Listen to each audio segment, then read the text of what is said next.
pages as they arrive. First, though, our top stories. Tributes have been paid to the anti-apartheid campaigner Winnie Mandela, who's died at the age of 81 after a long illness. Russia has accused the West of playing children's games in response to the nerve agent attack in Salisbury, saying Britain could have been responsible. Jeremy Corbyn has admitted there is genuine concern about anti-Semitism in the Labour Party and vowed that every case will be investigated. Hello there, you're watching the press preview, a first look at what's on the front pages as they arrive. In the next half hour, we'll see what's making the headlines with the Observer's chief leader writer, Sonia Sodha, and the political journalist, Isabel Oakeshott. So let's see what's on some of those front pages now. The Guardian leads on an NHS story saying lives are being put at risk as A&E staff are too slow to take over the care of patients being brought in by ambulance.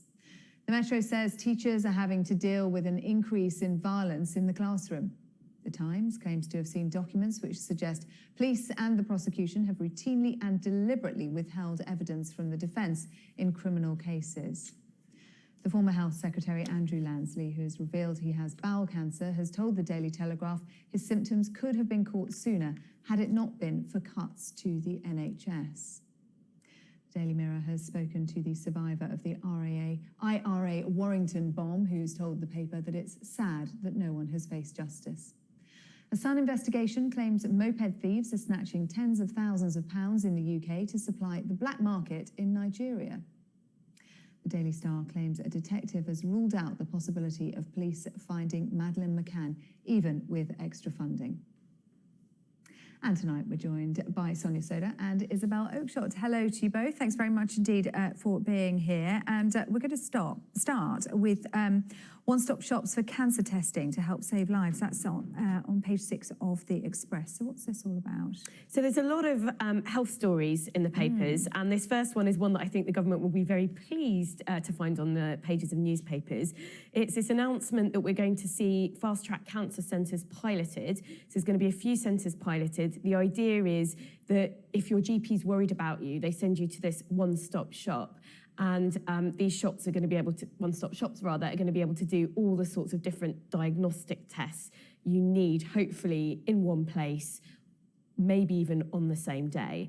And this is quite a step change, I think, for some types of cancer, where actually you can be lost in the system for a number of weeks once your GP has a concern. So I don't think anyone would argue that this isn't a good thing. Better cancer diagnosis, who could argue with that? I think the question will be, the bigger question, which I think we'll move on to discuss when we talk about the other stories, is about resourcing. And, the story here in the Express points out that there are tens of thousands of people who, over the recent years, have breached the 2-month, you're supposed, once you're... 2 week.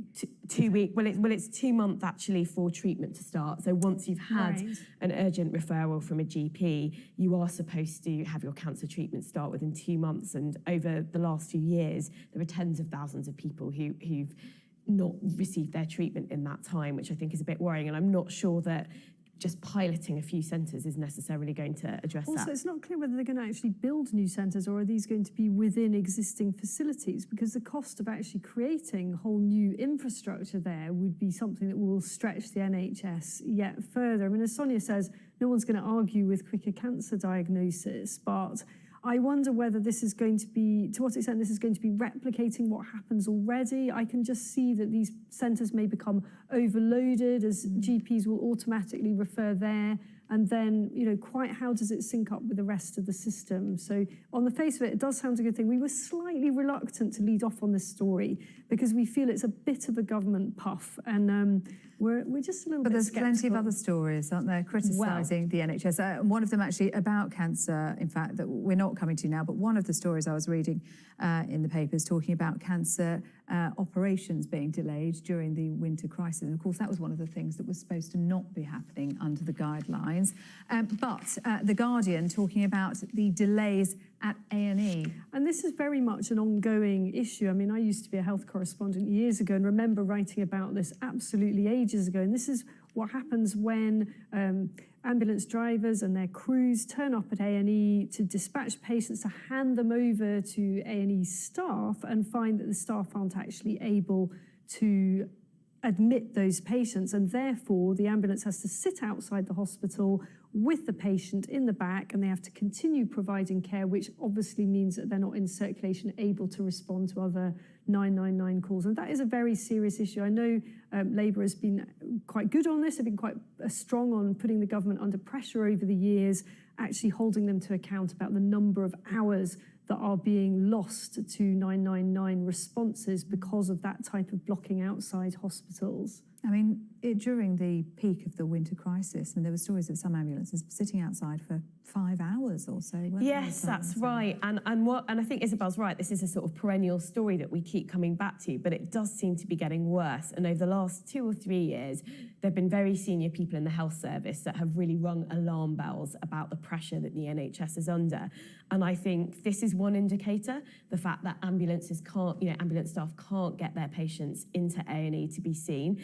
And as this story points out, the risk is that this really starts to cost lives. If you've got somebody very seriously ill putting in an urgent A&E call, and we have had stories in recent months of people who've had to wait longer than they should when they're having a suspected heart attack, for example. So there's this as an indicator. There's also non-urgent operations getting cancelled. And although these operations might be non-urgent, it might be very critical hip or knee surgery that's very pain relieving for somebody. So there's been lots of non-urgent operations cancelled as well. And I think this is all just contributing to this growing sense that the NHS is under an incredible amount of pressure. We haven't seen funding go up the level that it needed to. And we've now got a situation where actually even the Prime Minister, a couple of years of having these strong messages being got home to her, has said that she will be finding more money from the NHS now, because I think the government knows that it can't afford another winter like the one that we've just had. I mean, I do want to just say, I don't think we could just sit here and bash the NHS and bash the government for lack of funding here, because there is an ongoing issue about the way people are using A&E, and there is a sort of education issue here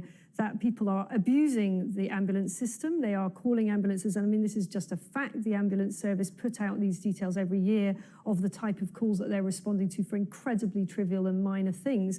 And again, the use of A&E as a kind of first stop for people with relatively minor injuries. Now, that may be because there are inadequate facilities, particularly over weekends, at GP or minor injury level.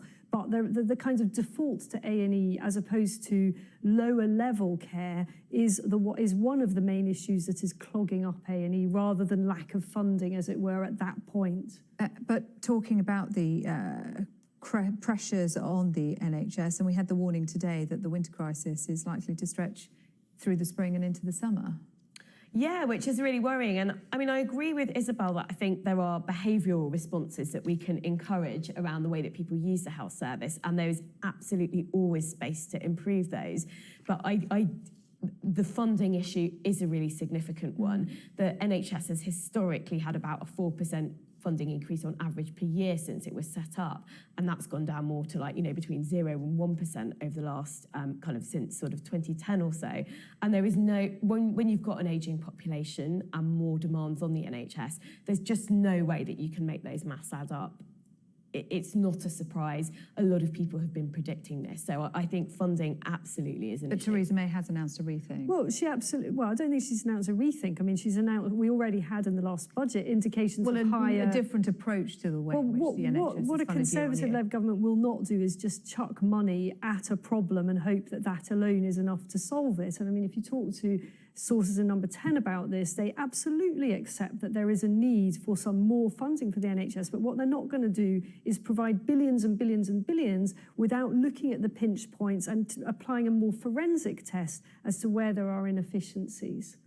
OK, we're going to look at another health story now, and this is in the Telegraph, and this is Andrew Lansley, bowel cancer. So I was really interested to read this. It sounds like we haven't actually seen the inside piece from the Telegraph, but he's written a personal essay about his recent diagnosis with bowel cancer. And what is quite politically toxic about this is that Andrew Lansley, who was a health secretary under David Cameron in the coalition years, he did eventually have a bit of a disaster over some very controversial plans to reform the NHS, restructure it, which led to the end of his time as health secretary. But he is now writing that he has bowel cancer and had some changes that he wanted been introduced to screening services, he believes his cancer would have been caught earlier. He writes that he has stage 3 bowel cancer. There's plenty of hope for him. The outcomes for patients at that stage are not at all too negative, are quite good survival rates, but nonetheless he feels that budget cuts were responsible to some extent for his later diagnosis. So, Sonia, this is about a pilot that he was responsible for called Bowel Scope for men over 55. Yeah, that's right. So it's a bowel screening programme for older men, as you said. And I think what's happened is that he introduced that. The government moved away from that sort of 3 or 4 years later after he was Health Secretary. Actually, here it says that it was part of cuts to the budget in 2014. Which takes us back to the initial story. Absolutely, and I think, you know... Although this is about screening, so preventative screening, rather than looking at people who've already got symptoms and may already be on that path. So there is a distinction there, and I don't think these one-stop shops, as far as I've read it, are going to be for routine screening of people who are asymptomatic. No, although people with vague symptoms that are not necessarily obvious. Yeah, so it talked about stuff, I think, like if you've lost a lot of weight, you know, inexplicably, for example, and fatigue. But I do think that it comes back to the same issue, which is, you know, the PR around one-stop cancer centres is great. No one's going to argue with that.